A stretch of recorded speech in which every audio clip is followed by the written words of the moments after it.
What if the moon isn't just the moon? What if the pale light that graces your window at night, the one that pulls tides, marks cycles, stirs wolves and wombs, was never meant to be there? Not a companion, but a watcher. Not a natural satellite, but an ancient mechanism. One built long before your ancestors stood upright beneath it and whispered to its silver eye, "Welcome, wanderer. You didn't come here by accident. You felt it too, haven't you? That quiet pull behind your chest when you gaze up at it. A feeling older than language, like something buried in your memory is trying to wake. But before we tear the veil, before we peel back the sky and see what stares from behind, we must begin not with science, but myth. Met, because myth never lies. It only whispers in symbols. In the oldest tales of mankind, the moon doesn't just reflect the sun. It reflects something else, something deeper, a veil between worlds. The Zulu shaman Credo Mutwa once told a story passed through generations, a story where the moon was placed into the sky by two brothers, not born, but inserted, brought here by beings not of this earth. The Sumerians, those ancient record keepers of the stars, wrote of gods called the Anomalies, who measured the heavens and fixed the moon in its path. The Dogon of Mali say the moon is hollow, brought to stabilize Earth's axis. And in the Gnostic Gospels, whispers remain of a false light, a cold imitation of the true divine spark, a trap for souls, a counterfeit luminary ruled not by logos, but by the archons. So ask yourself, why do so many ancient cultures describe the moon not as a gift of nature, but a mechanism? Why did the Greeks say, "Selene weeps"? Why did the Egyptians associate the moon with death and rebirth? Why did the Tibetans call it the mirror of karma? And why does your intuition flinch when you look too long?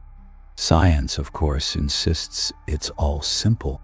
The moon formed from debris after Earth collided with another body billions of years ago. A rock born of violence, captured by gravity, settled into orbit. And yet, the moon is exactly the right size and right distance to perfectly eclipse the sun. It's the only moon in the solar system that does this. Its orbit is too perfect, its presence too suspicious, its density too low, suggesting hollowness. And its ringing, yes, it rings, when struck by seismic waves like a bell made of metal. NASA has heard it and never explained it. What if the moon is not a rock, but a recording? What if it is a lens, a transmitter, a vault of frequencies, a mirror held up to human consciousness? What if the dreams we call ours are being pulled through invisible cords that shimmer between your skull and that ever-watching orb? You laugh. Good. Keep laughing, but keep listening, because the moon has always been watching. But only recently have we begun to watch it back. In 1969, humanity touched the moon, and in that moment, the myth should have died. Instead, it deepened, because what the astronauts found was silence. No dust devils, no glimmer of life, no magnetic field, just a stillness too complete, and a silence too unnatural. And when they returned, something had changed in their eyes. Buzz Aldrin, years later, would speak in cryptic tones about a monolith on one of Mars's moons. Neil Armstrong became quiet, withdrawn, as if he had seen something not meant to be seen. What if touching the moon activated something, not in space, but in us? There are those who believe the moon is a soul net, that when we die, our essence is pulled toward its light, not toward heaven, nor nirvana, but toward a recycling center, that the light at the end of the tunnel is not salvation, but collection, and that the only way out is through. Some even say the Buddha himself warned of this, not to follow the light blindly, but to discern, to recognize the illusion. Was he speaking metaphorically, or was he leaving a code for the final liberation? Tonight, when you sleep, your mind will wander, your soul will drift, and maybe, just maybe, you find yourself standing beneath a moon that isn't quite right, one that hums, one that sees, one that remembers. And when you do, remember this: the truth doesn't hide in shadows. It hides in what you've always accepted as normal. You've felt it, haven't you? That sense when you stare too long at the moon, that something is staring back, not just observing, but calculating, weighing, recording. They call it the eye of the night. But what kind of eye never blinks? And why does it follow us, always, no matter where we stand?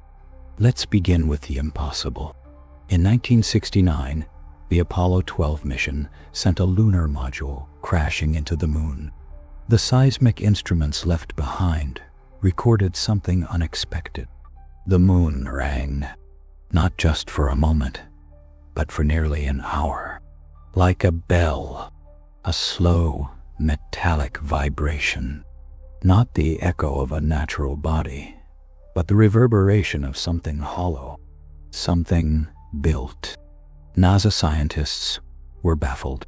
They called it a shallow reverberation, and then they moved on, but others didn't. The Soviet Academy of Sciences in the 1970s released a theory, one that would be ridiculed and then quietly forgotten. They proposed that the moon might be an artificial satellite, a shell, an ancient construct of titanium and unknown alloys. Their reasoning? Too many oddities, too many coincidences. For example, the moon's orbital path is circular, nearly perfect, unlike most natural satellites. It is just the right distance to cause perfect eclipses, an astronomical rarity.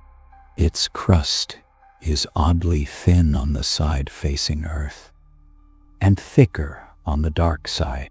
There are mascons, massive concentrations of dense material, just beneath its surface, for which no one has a conclusive explanation. And here's the twist.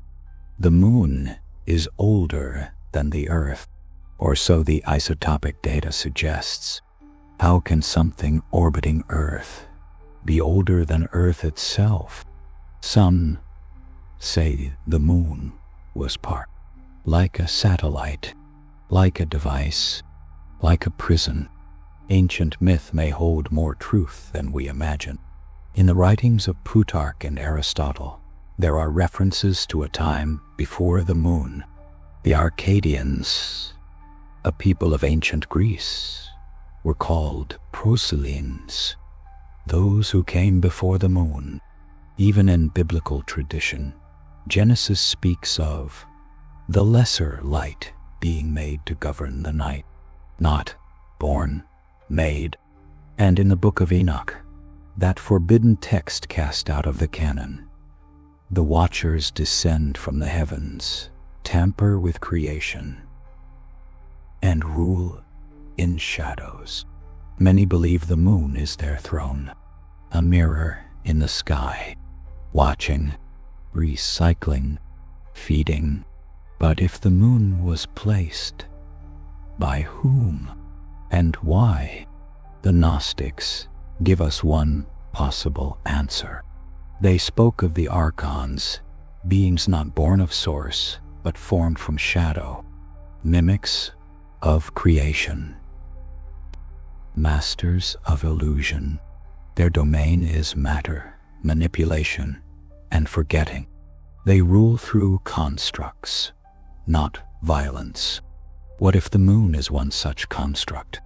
A perfect stage light, shining false illumination, a signal that bends frequency and governs sleep, tides, fertility, and amnesia.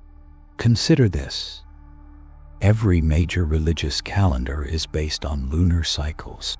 Human menstruation, migration, planting, birth, all influenced by the moon. What if it doesn't just reflect life, but dictates it?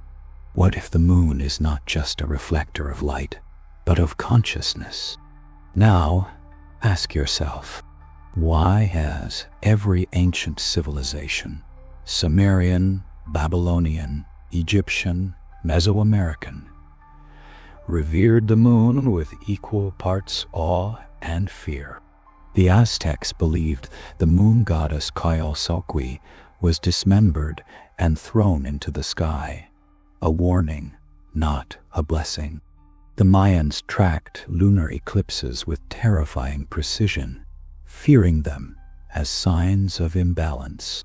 In India, the moon god Chandra is said to drain life and sanity. Even the Norse warned of a wolf who would one day devour the moon.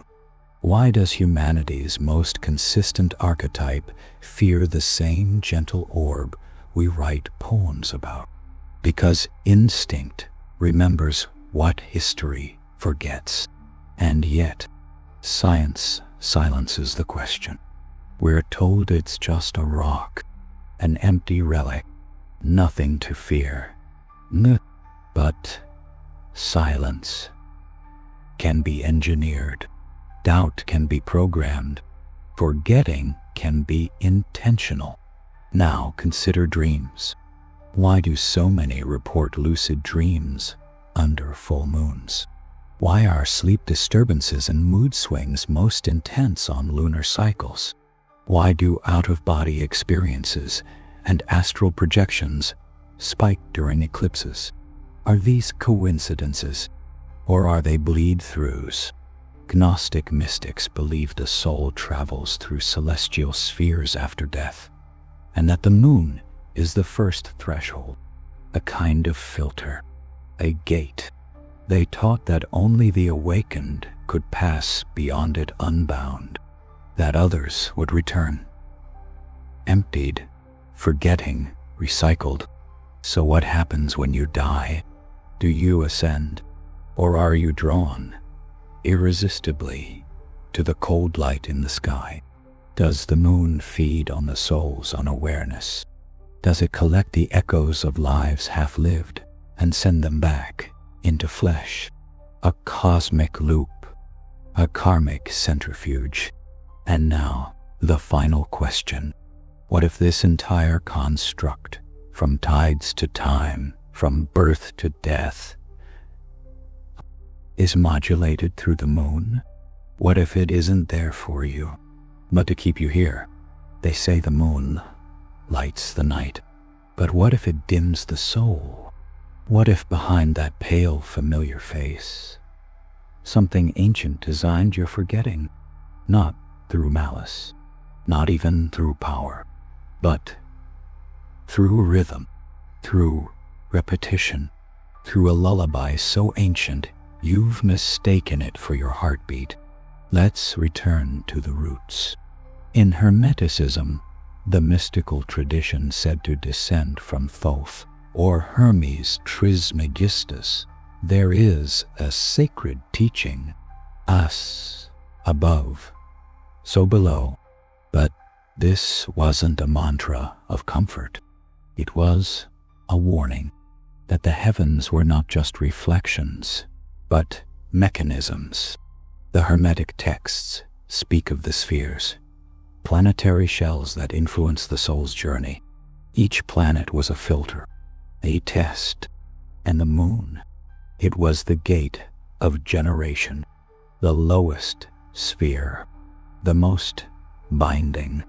It is here that the soul, fresh from the realm of spirit, first dons flesh, and it is here the soul must pass again when leaving the body. If it remembers, if it is unafraid, if it is awake. The Corpus Hermeticum describes the soul's descent into matter as a tragedy. Each layer, Moon, Mercury, Venus, Sun, Mars, Jupiter, Saturn, cloaking the divine spark in forgetfulness, desire, anger, ambition. The moon begins the veil, and sometimes ends it. But what if someone or something tends the veil? Gnosticism names them the archons, not gods, not demons, but architects of false light, controllers of perception. They did not create the soul, but they did construct the maze. According to the Apocryphon of John, the moon is the realm of the first archon, Yaldabaoth, a being born of ignorance, believing himself divine. He is said to have fashioned the material world as a prison of mirrors. The moon is his eye, his echo, his calibration tool, and humanity, asleep, trusting, dreaming beneath it, never looks twice. But the mystery schools did. The initiates of Eleusis, the adepts of Egypt, the alchemists of Alexandria, they all spoke of a false light, one that illuminates, yes, but only surfaces. They taught that true awakening is not found under the moon, but beyond it. The moon, to them, was both womb and tomb, the gate into this world, and the first wall out of it. Now pause. Look within. How many times have you mistaken clarity for truth? A spotlight for revelation, a familiar rhythm for safety. The moon rules rhythm, cycles, tides, time, but it does not rule spirit. It only distracts it.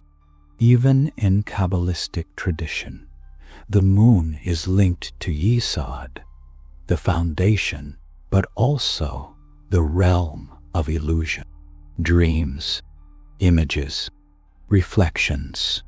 It is the sephira that connects the physical world to the astral, the threshold most souls never cross consciously. And what sits at that threshold? The mirror, and behind the mirror, a choice. Do you remember the myths? Selene, Luna, Coin, Doth, Both, Chandra, Tsukuyomi, Tetai. Always the moon is a being, always watching, always involved with sleep, dreams, madness, and magic. The moon is never just a rock in these stories. It is a doorway, or a guardian, or a test. And now, let's confront the deepest fear.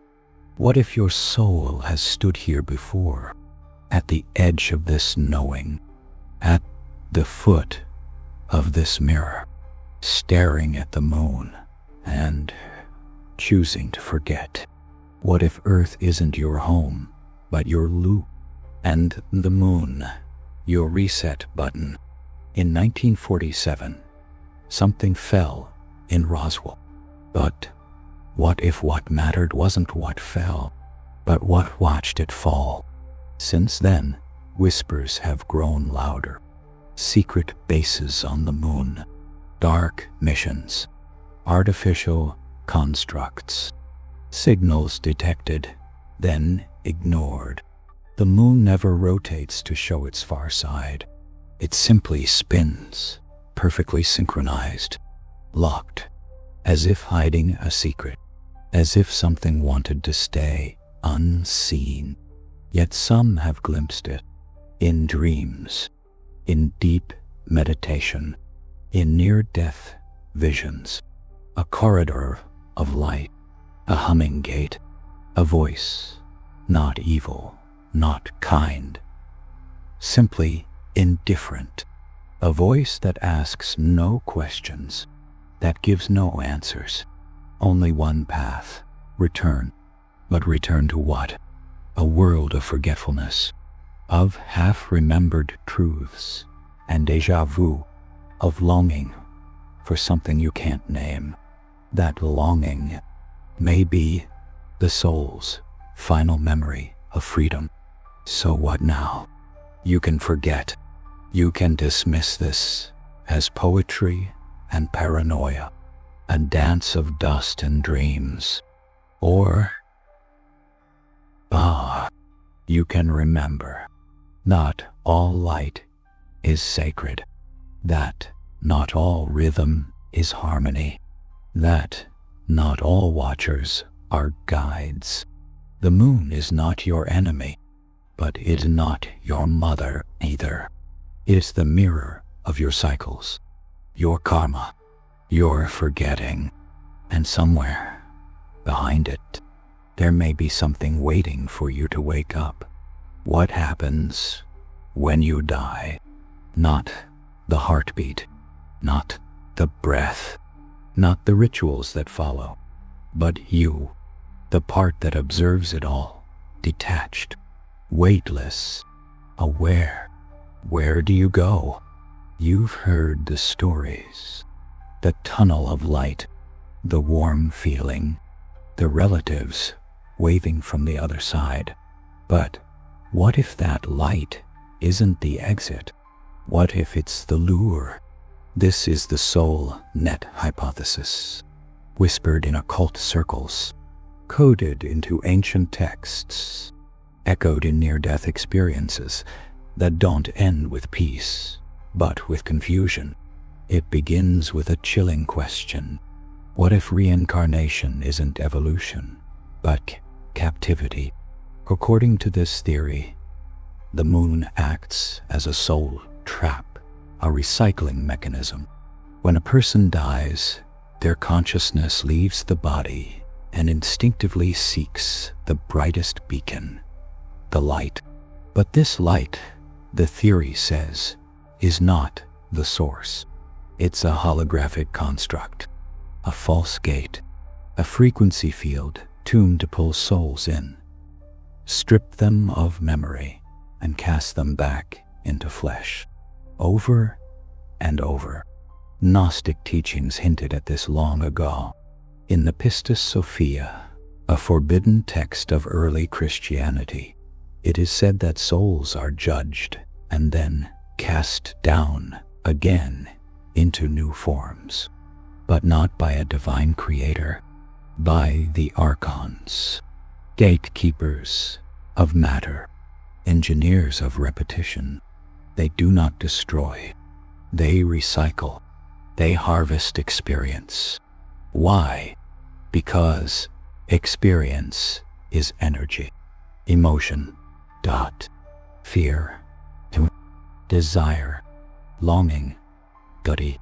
These feed the machine, and the moon is the regulator, a resonator, a transmitter, a hub between dimensions, between illusion and release. Tibetan Buddhism too whispers warnings. In the Bardo Thodol, known in the West as the Tibetan Book of the Dead, the soul is told not to follow the lights blindly. Some lights lead to liberation, others to rebirth. The trick is discernment, but few have it, because in that moment, raw, confused, floating in disembodiment, most choose comfort, familiarity, the pull of habit, and the light gives them exactly what they expect. A new life, a new mask, another cycle.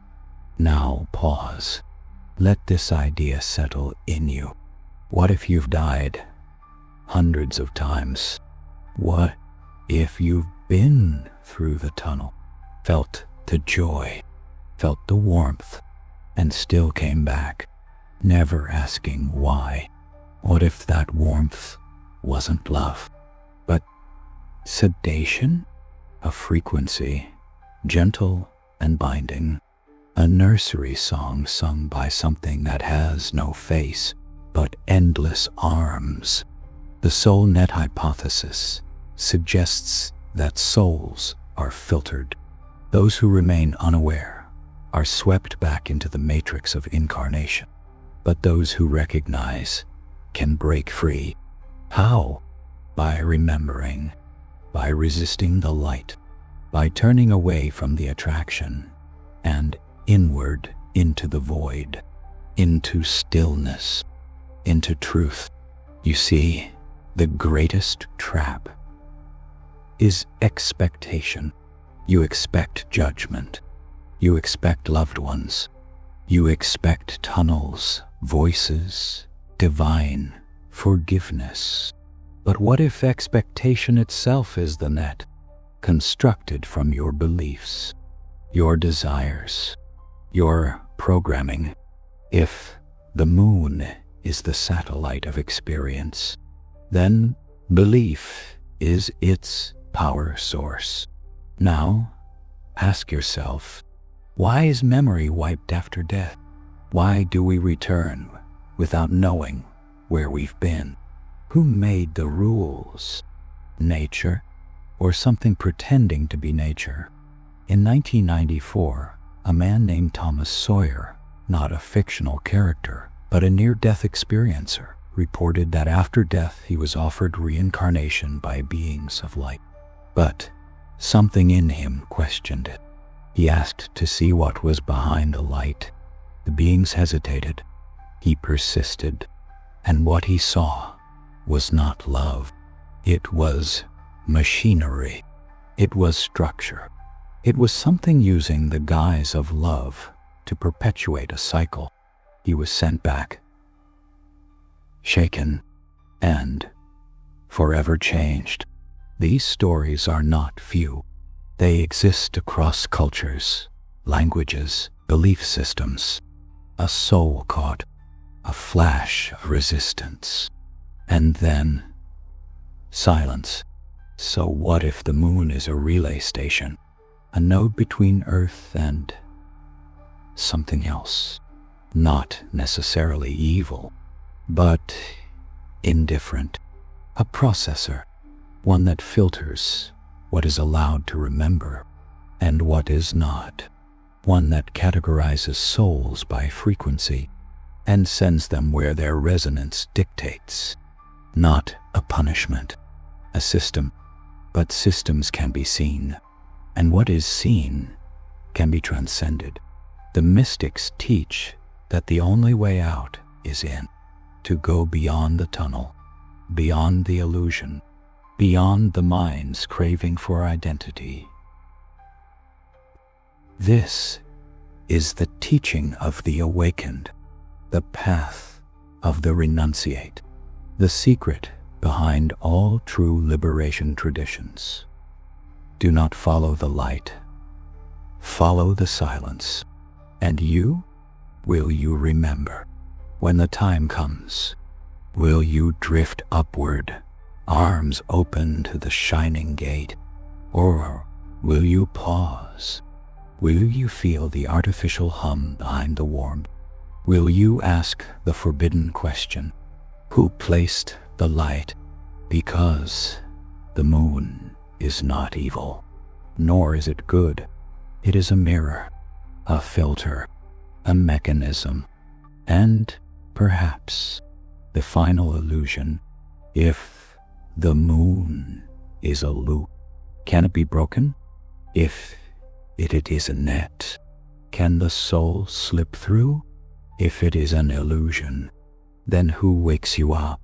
You followed the threads, from myth to mystery, from science to shadow, from whispers of gods to equations of gravity.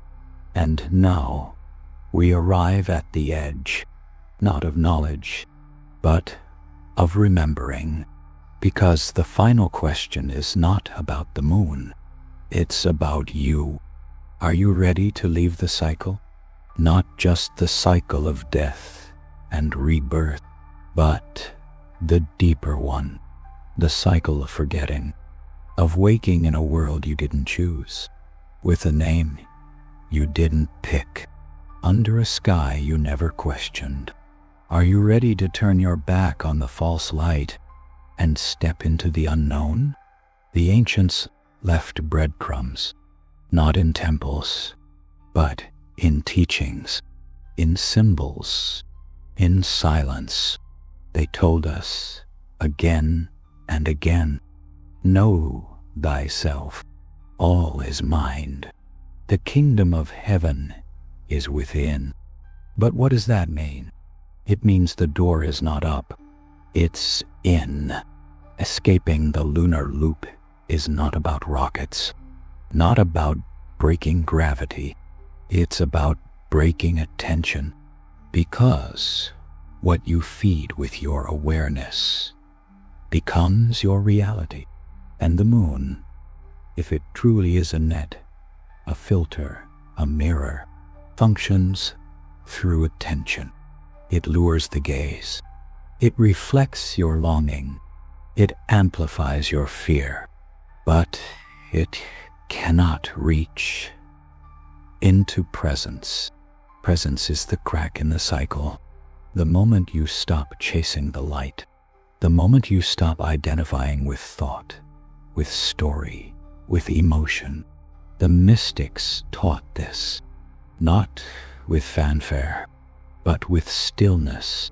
They withdrew from the world, not to escape it, but to see it. They died before dying. They remembered before forgetting. They dissolved the bindings, not by rebellion, but by recognition. So what does it take to escape the lunar loop? Not rebellion, not violence, not belief, but awareness, deep, unshakable, quiet awareness. And this is where modern minds get lost. They want to know the system, to name the architects, to map the machinery. But the true liberation is not in knowing. It's in not needing to know. It's in going still, letting go, slipping through the weave, not with force, but with no resistance. You've been taught to go to the light, to seek the warmth, to trust the pull. But what if the path is the opposite? What if true awakening lies in refusal? The refusal to contract, the refusal to identify, the refusal to grasp, the refusal to return. Buddha called it nirvana. Christ called it the narrow gate. The Gnostics called it gnosis. Hermes called it the one mind. But they all pointed to the same thing. A state beyond structure, beyond reflection, beyond the lunar loop. Now, you might ask, what do I do in life to prepare? And the answer will not comfort your ego. You do not gather. You do not accumulate. You release. You meditate. You question. You deconstruct every story you've ever believed about who you are. You practice stillness, not to achieve peace, but to recognize the mechanism. You die each day, so that when death comes, you do not flinch. You see the light. You remember the trap, and you turn inward. And there, In the center of your being, you remember what no system can touch, the uncreated self, the one that has no story, no name, no rhythm, no shadow, only presence, only awareness, only truth. So now, dear listener, when the moon rises tonight, do not just look at it. Feel it. Let your bones recall what your mind has forgotten. Let your soul whisper what it's always known, that something is not right, that something has been watching, and that perhaps, just perhaps, you are finally waking up. Do not fear the moon, but do not worship it either. Respect it, study it, decode it, but when the time comes, do not follow it. You are more than cycles, more than memory, more than incarnation. You are the one who sees the mirror, and when you know it is a mirror, you are free. The moon isn't what you think it is, because you aren't what you think you are. If this journey moved something in you, share it with another seeker. Subscribe. Reflect. Reclaim your light. The illusion ends not with resistance, but with remembrance. Thank you for walking with us, through shadow and silver, through silence and truth. Until next time.